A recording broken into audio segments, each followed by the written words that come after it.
एक बुरी खबर के साथ वीडियो को एंड करना चाहता हूँ। क्या बताऊँ करूँ यार, जो मेरा लाइका का सिम मैंने लिया था ना परसों, फ्रांस से रात को लिया था मैंने।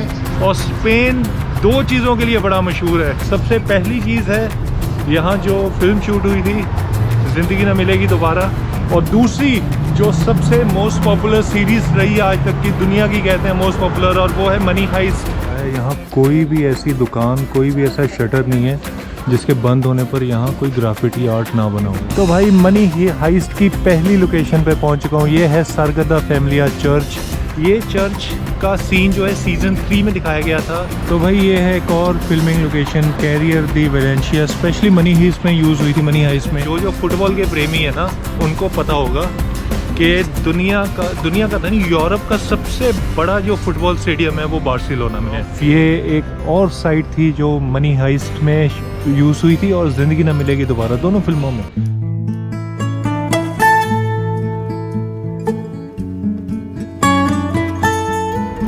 लो जी, स्वागत है आपका आज नए दिन में बार्सिलोना में। कल रात से मैं पहुंचा हूँ ना बार्सिलोना, एक अजीब तरह खुशी हो रही भाई। इतना वाइब्रेंट शहर है ना ये, मैं कह सकता हूँ कि जितना यूरोप घूमा होगा ना अभी तक, उसमें सबसे वाइब्रेंट जो शहर है, देश है, वो स्पेन कह सकता हूँ भाई मैं।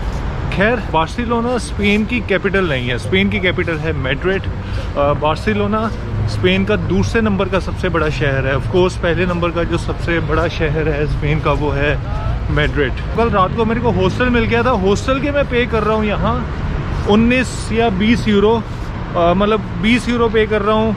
उसमें से 1 यूरो मेरे को कैशबैक आ जाएगा वापस। और वो कैसे आएगा मैं आपको बता चुका हूँ। जितनी भी मैं बुकिंग्स करता हूँ ना booking.com से, वो मैं करता हूँ अपनी विज़ एयर की ऐप के अंदर से। और विज़ एयर का रूल है कि जितने की भी बुकिंग करते हो ना, उसका 5% आपको क्रेडिट वापस दे देते हैं। और जो वो क्रेडिट मेरे को वापस मिलता है उसकी मैं टिकट्स बुक करवाता हूँ विज़ एयर की।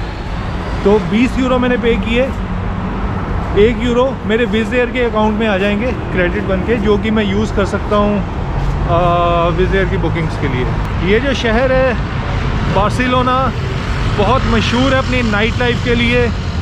एक मोस्ट वाइब्रेंट शहर का इसको दर्जा प्राप्त है मैड्रिड के साथ साथ। बार्सिलोना की पॉपुलेशन है सिर्फ 1.5 मिलियन, और इसका कुल मिला के जो एरिया पड़ेगा वो पड़ता है 100 स्क्वायर किलोमीटर के आसपास। अब एक आइडिया देता हूँ आपको, जैसे दिल्ली है ना, दिल्ली की पॉपुलेशन है हमारी 20 मिलियन, लेकिन दिल्ली का एरिया पड़ता है 1400 स्क्वायर किलोमीटर, ठीक है। और जो स्पेन है, कुल मिला के स्पेन की टोटल पॉपुलेशन है सिर्फ 40 मिलियन के आसपास।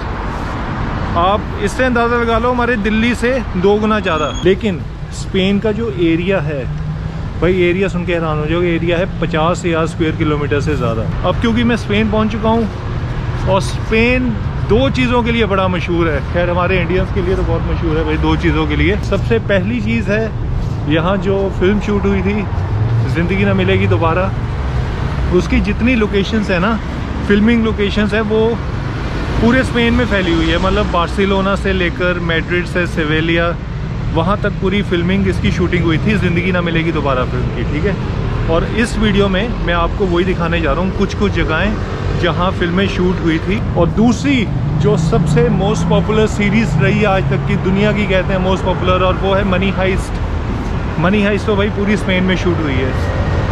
ज़्यादातर तो उसका जो हिस्सा है वो मैड्रिड में शूट हुआ है, लेकिन कुछ उसके हिस्से हैं जो बार्सिलोना में भी शूट हुए हैं।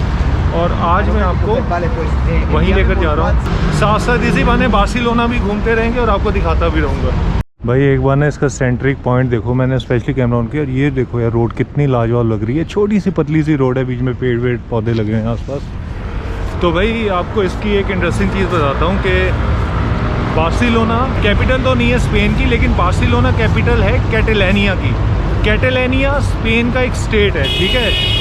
और स्पेन में कुल पड़ते हैं 17 स्टेट्स, उसमें से एक स्टेट है कैटेलानिया। एक यही शहर है पूरे देश में जिसमें 2 भाषाएं बोली जाती हैं। सबसे पहला तो यहाँ बोली जाती है स्पेनिश ऑफ कोर्स, और दूसरी है कैटेलान, जो कि इसकी स्टेट की कैपिटल अपनी कैटेलानिया। तो आपको यहाँ जहाँ भी आपको बोर्ड लगे होंगे ना, 2 भाषा में लगे होंगे, स्पेनिश में और एक कैटेलानिया में। यार ये बीच में ना एक वैसे स्पेनिश की इनकी सरकार का कमाल देखो यार कि मतलब एक सेंटर पॉइंट है, रोड है, बीच में है साइकिल पे चलने वालों के लिए रोड है। ये स्पेशली डेडिकेटेड बना रखी है भाई इन लोगों के लिए। ये देखो स्पेशली साइकिल का निशान है, और ये पैदल चलने वालों के लिए भी है, और ये बीच में ट्रैम है, यहाँ गाड़ी चलने के लिए। कितना कॉम्प्लिकेटेड है भाई। ये देखो यार, ये बीच में ट्रैम का रास्ता बना हुआ है, और क्या साफ़ सुथरा एरिया लग रहा है यार। मतलब मैं तो कायल हो गया भाई। मुझे वाकई में बार्सिलोना ने जीत लिया, मेरा दिल जीत लिया पहली बार में ही। क्या कमाल और साफ़ सुथरा शांत से भरा। मैंने कहा ना पॉपुलेशन ही कितनी है, बार्सिलोना की पॉपुलेशन है सारी 1.5 मिलियन यार, सिर्फ 16 लाख। मतलब इतने छोटे छोटे शहर हैं यार यहाँ यूरोप के, बताओ। और ये देखो बीच में कैसे ट्रैम की लाइनें बिछी हुई हैं। उधर साइकिल चलाने वालों के लिए हैं। ये देखो ये भैया जी साइकिल चलाते आ रहे हैं, और यहाँ उधर गाड़ियों के लिए हैं, और ये पैदल चलने वालों के लिए लाइन है भाई।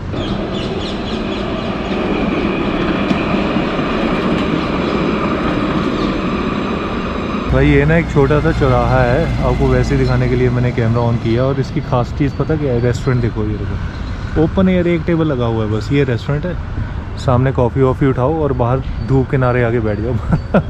मतलब इंडिया जैसे ही है ना, वो गली नुकरों पे खड़े हो जाते हैं, यहाँ थोड़ा स्टाइल मार के आप वैसे ही खड़े हो, कुर्सी टेबल लगा रखी हैं, बस एक ही टेबल लगा रखी है देखो भाई। और वैसे ये लाजवाब है इनका, तो मैं कहीं भी कुछ भी शूट करूँ बढ़िया लग रहा है। और ये टेबल है भाई ये। तो भाई ये बड़े बड़े कंटेनर्स रखे हुए हैं प्लास्टिक का सामान डालने के लिए। अगर आपके पास कोई प्लास्टिक है ना, आप उसको बाकायदा यहाँ फेंक के जा सकते हो। फ़र्क इतना है, शायद मैंने कहीं फ्रांस में देखा था कि वहाँ भी ऐसे कंटेनर्स पड़े हुए थे, लेकिन 10 बोतलें डालने पर, प्लास्टिक की खाली 10 बोतलें डालने पर वहाँ से बीच में से 50 सेंट या कुछ एक कॉइन निकलता था, पता नहीं कितने का, लेकिन आपको पैसे मिलते हैं। तो भाई बार्सिलोना जो शहर है, जो फुटबॉल के प्रेमी है ना, उनको पता होगा कि दुनिया का था नहीं, यूरोप का सबसे बड़ा जो फुटबॉल स्टेडियम है वो बार्सिलोना में है। और इनकी तो टीम इतनी पॉपुलर है, FC बार्सिलोना करके है, जिसमें कि, और उस स्टेडियम का नाम पता क्या है? कैंप नाउ स्टेडियम है। और उस स्टेडियम की एक और ख़ासियत है कि दुनिया का इकलौता ऐसा स्टेडियम है जिसका कोई ओनर जो है ना, उस स्टेडियम को चलाने वाले जो लोग हैं वो भाई फैंस हैं। मतलब उस स्टेडियम के 1.5 लाख रजिस्टर्ड फैंस हैं जो स्टेडियम को ओन करते हैं, उस स्टेडियम को चलाते हैं। कोई उसकी ऐसी कमेटी नहीं है, कोई उसका प्रेसिडेंट है, कोई चेयरमैन है, ऐसा कुछ नहीं है भाई। वो स्टेडियम कितना बड़ा है? स्टेडियम आपको इतना आइडिया दे देता हूँ, स्टेडियम में 1 लाख लोग आ सकते हैं। हालांकि फुटबॉल के मामले में बहुत बड़ी चीज़ है, हमारे इंडिया में भी होगा शायद ईडन गार्डन्स जो है कैलकाटा का, उसमें 1.5 लाख के प्रति लोग आ सकते हैं, मुझे एग्जैक्ट नहीं पता। तो ये देखो यार, ये घास वास कैसे रखा हुआ है इन्होंने बीच में, क्या बात है यार। ये लाइनें वाइनें ना स्पेशली कटिंग की हुई है इन्होंने ऐसे, तो बीच में घास रहेगा क्या यार। ये मतलब हर चीज़ बढ़िया है। क्या क्या दिखाएं आपको यहाँ? सगरदा फैमिली है, ज़िंदगी ना मिलेगी दोबारा की कई शूटिंग्स यहाँ हुई हैं। अरे यही तो नहीं है, यही तो चर्च है वो। अरे हाँ यार। तो भाई मनी हाइस्ट की पहली लोकेशन पे पहुंच चुका हूँ। ये है सारगदा फैमिलिया चर्च। ये चर्च का सीन जो है सीज़न 3 में दिखाया गया था, जब ये जो जितने भी हाइस्ट के लोग होते हैं ना, वो सोने को छुपाकर इस चर्च के अंदर रखते हैं, और यहाँ एक हाइस्ट की को एग्जीक्यूट भी किया जाता है। मेरे ख्याल से, मुझे उसका नाम नहीं पता, लेकिन एक हाइस्ट को यहाँ एग्जीक्यूट किया जाता है, और इसी के अंदर वो सोना छुपा के रखते हैं भाई। एक्चुअली में ये वो एग्जैक्ट जगह नहीं है जहाँ सोना छुपाने वाली जगह वो मैड्रिड में है, लेकिन उसका एक शॉट फाइनल सीरीज़ का यहाँ भी शूट किया गया था। और ये है भाई सारगदा फैमिलिया। और साथ ही साथ ज़िंदगी ना मिलेगी दोबारा, जो हमारी इंडिया की मूवी है, ऋतिक रोशन, फरहान अख्तर, उनका भी एक सीन जब वो बार्सिलोना में सबसे पहले मिलते हैं ना और यहाँ से ट्रिप की शुरुआत करते हैं, तो उनका भी एक सीन बैकड्रॉप में ये सारगदा फैमिलिया की चर्च दिखाते हैं। और ये आसपास का एरिया भाई लाजवाब ही यार, क्या बताऊँ मैं इसको, मैं तो जितना भी शूट करूँ उतना कम है। तो भाई ये है एक और फिल्मिंग लोकेशन, कैरियर दी वेलेंशिया, स्पेशली मनी हाइस्ट में यूज़ हुई थी। मनी हाइस्ट में इस जगह पे ना काफ़ी शॉट्स लिए गए थे जो उनके एक्शन सीक्वेंसेस हैं सीज़न 2 और सीज़न 3 में मनी हाइस्ट में। स्पेशली ये वो जगह थी, और ये वो स्ट्रीट है, यही वो गली है। और यहाँ से अगर आप देखोगे ना, थोड़ा सा ये शॉट यहाँ तक कवर भी किया गया था, और ये पूरा मनी हाइस्ट में। चलो आपको लास्ट तक लेके चलता हूँ और दिखाता हूँ। थोड़ा सा इस स्ट्रीट का शॉट ज़िंदगी ना मिलेगी दोबारा जो फिल्म है उसमें भी मतलब एग्जैक्टली नहीं दिखाया गया था, लेकिन जब उसमें शुरू में दिखाते हैं ना स्पेनिश बार्सिलोना के थोड़ा कल्चर दिखाने की कोशिश करते हैं, उसमें कुछ कुछ शॉट्स कुछ सेकंड के लिए इस स्ट्रीट का शॉट भी आया था। तो यही बड़ी फेमस स्ट्रीट है भाई। मैं वहाँ खड़ा हुआ था, वहाँ से चल के इस तरफ आ गया हूँ।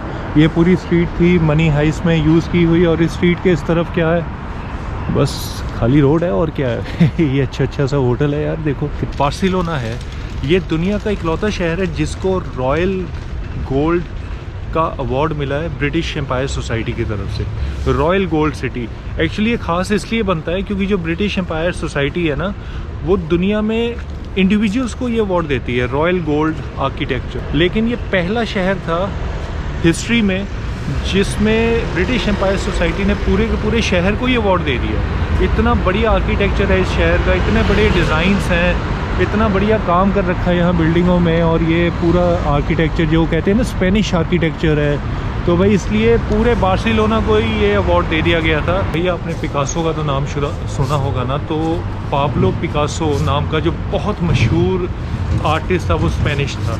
और वैसे भी ये आर्टिस्टिक शहर है, ये बार्सिलोना है ना, इसमें इतने ग्राफिटीज़ आपको, ये देखो यार ग्राफिटीज़ की बात कर रहा था अचानक, यहाँ आपको हर दुकान के शटर पे जो शटर लगा हुआ होगा उसमें ग्राफिटी होगा ही होगा। ये कोई 1 2 3 कहीं भी देखो। इस वक्त 5 डिग्री है यहाँ, 5 डिग्री, और फील्स लाइक 4 डिग्री है, लेकिन यार लग ही नहीं रहा। मतलब मैंने तो जैकेट डाली हुई है, उसके नीचे टी शर्ट है ये, और वो भी खुली है, कोई ऐसा बंद नहीं करके रखा हुआ है मैंने कि नहीं भाई बड़ा ठंड जैसा माहौल है, ऐसा कुछ नहीं भाई, पर बहुत प्लेजेंट है भाई। ये देखो ये बस भी चलती है बार्सिलोना में, लोकल जो हॉपर बसेस होती है ना, बार्सिलोना बस टूरिस्टिक, आप इसको नोट कर सकते हो कंपनी को, इनसे भी एक दिन का टूर ले सकते हो, बड़ी अच्छी रहती हैं। अगर आपके ज़्यादा टाइम नहीं है, आप ज़्यादा इतना चलना फिरना नहीं चाहते हो, आराम से आप चाहते हो बस में बैठ जाओ, बस पूरी बार्सिलोना की जो बहुत बढ़िया साइट्स डेस्टिनेशन है ना वो आपको दिखा दे, तो इस बस में बैठ जाओ। एक दिन का मेरे ख्याल से 20-30 यूरो होगा, कुछ ज़्यादा इतना बड़ा अमाउंट भी नहीं है, और ये आपको पूरा बार्सिलोना दिखलाएगी। और जिस भी वैसे मतलब जितने भी टूरिस्ट स्पॉट्स पे लेके जाएगी, वहाँ आपका मन है तो आप उतर जाओ, आसपास देख लो, और उसी स्पॉट पे अगले 15 मिनट बाद दूसरी बस आ जाएगी। तो भाई ये आ गया है मेरे पीछे आर्क दी ट्रायम्फ। ये एक और साइट थी जो मनी हाइस्ट में यूज़ हुई थी और ज़िंदगी ना मिलेगी दोबारा, दोनों फिल्मों में, दोनों सीरीज़ में यूज़ हुई थी। ये हमारी वाली जो ज़िंदगी ना मिलेगी दोबारा है ना, उसका कोई पर्टिकुलर सीन यहाँ शूट नहीं हुआ था, लेकिन एक बैकड्रॉप में ज़रूर शूटिंग हुई थी इस जगह की। तो भाई मैं अब चलते चलते हार्ट ऑफ बार्सिलोना में आ चुका हूँ। ये एरिया बड़ा ही मशहूर है बहुत खूबसूरत सड़कों के लिए, छोटी छोटी पतली सड़कों के लिए, और इस जगह पे खास करके शूटिंग हुई थी ज़िंदगी ना मिलेगी दोबारा, उसके काफ़ी सीन्स यहाँ शूट किए गए हैं। अभी तो खैर शुरुआत ही हुई है, आप ये मतलब देख सकते हो कि अभी तो अंदर जब जाते आएंगे तो बढ़िया होता है। पतली गलियों के लिए मशहूर है ये वाला एरिया, देखो यार। तो भाई ये जो बार्सिलोना शहर है ना, ये हमेशा से इसकी नाइट लाइफ के लिए मशहूर नहीं था। ये नहीं कि इसकी ऐसी चकाचौंध वाली मतलब रोशनी थी, इतना बढ़िया शहर था, खूब नाच गाना धूम धड़ाके होते थे यहाँ, नहीं भाई। पहले इस पे ज़्यादातर दबदबा रोमन एम्पायर का रहा है, और रोमन एम्पायर थे ऑगस्टा, उन्होंने इस पे बड़ा राज किया। तब के टाइम में इसको जाना जाता था बार्सिनो के नाम से, बार्सिलोना तो इसका बाद में नाम पड़ा है। और तब के टाइम में जब रोमन एम्पायर का यहाँ दबदबा था, तो इसका शहर का जो एरिया था काफ़ी छोटा। जो तब का रोमन एम्पायर था ऑगस्टा, वो इतना मतलब कहते हैं ना कि इस शहर पे कब्जा पाने के बाद इतना वो मतलब दिमाग ख़राब हो गया कि उसने इस शहर में अपना एक मंदिर तक बनवा दिया, टेम्पल, जिस पे कि लोग उसकी पूजा कर सकें। भाई जैसा कि मैंने बताया, यहाँ कोई भी ऐसी दुकान, कोई भी ऐसा शटर नहीं है जिसके बंद होने पर यहाँ कोई ग्राफिटी आर्ट ना बना हो पूरे बार्सिलोना में भाई। ये देखो भाई, ये भी छोटा सा है, एक बंद है, इसके ही बाहर ग्राफिटी बना हुआ है। ये देखो भाई, सड़कों पे, दीवारों पे, हर जगह आपको कोई ऐसी खाली दीवार लगेगी नहीं, और जिसका शटर गिरा हुआ होगा, ये देखो भाई, ये शटर गिरा हुआ है और इसका आर्ट देखो, ग्राफिटी आर्ट बना हुआ है यहाँ। कोई ऐसी दीवार नहीं, कोई ऐसा कोना नहीं है जहाँ ये आर्ट ना बना हो। अरे ये देखो लक्कड़ का क्या हाल हुआ, ये तो घर है किसी का। एक बुरी खबर के साथ वीडियो को एंड करना चाहता हूँ, क्या बताऊँ करूँ यार। जो मेरा लाइका का सिम मैंने लिया था ना परसों, फ्रांस से रात को लिया था मैंने, भाई वो लाइका का सिम चलना बंद हो गया है, ठीक है। आज शाम को 6 बजे के करीब लाइका का वो सिम चलना बंद हो गया, उस पर इंटरनेट नहीं चल रहा। मैंने बड़ी कोशिश की सेटिंग वेटिंग बदलने की, उसकी APN सेटिंग्स मैंने नहीं बदली।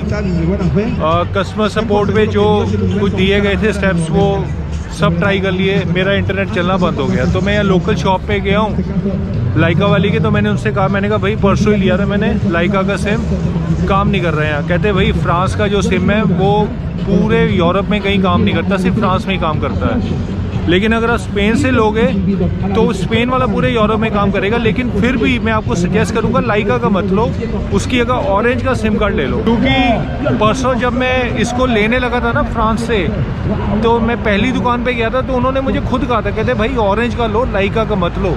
हालांकि मैं लाइका का रखता नहीं, इसलिए नहीं कह रहा कि लाइका मत लो, ऑरेंज वाला ही लो। ऑरेंज वाला पूरे यूरोप में चलता है, ये बात उसने मुझे तब भी बोली थी। लेकिन ऑरेंज वाला वो दे रहा था 35-40 यूरो का, तो मैंने लिया नहीं। मैंने कहा नहीं यार, मैंने लाइका एक बार इस्तेमाल किया हुआ है पिछले साल, और पिछले से पिछले साल भी यूज़ किया हुआ, तो चलेगा मेरा। हालांकि तंग इसने पिछले साल भी किया था, लेकिन मैंने बेनिफिट ऑफ डाउट दे दिया था इसको। तो भाई मैंने अगली दुकान पे जाके लाइका का पूछा, कहता हाँ चलेगा, आप ले लो। लाइका का ले लिया, और यहाँ आके देखो वही बात हुई, चलना बंद हो गया। और यहाँ दुकानदार ने मुझे बताया, मैंने इनसे पूछा रेट, मैंने कहा भाई ऑरेंज का कितने का है? तो भाई सिर्फ 10 यूरो का दे रहे हैं यार 10 यूरो में 50 GB दे रहे हैं, 1 महीने के लिए वैलिड है, स्पेन से आप लोगे तो भाई ये हुआ ड्रामा यार। फ्रांस में ऑरेंज का 35 यूरो का दे रहे थे। अगर यही मेरे को ऑरेंज का मिलता ना फ्रांस में 10 यूरो का, मैं वहीं से लेता। हालांकि 15 यूरो का मैं लेता ही नहीं लाइका का।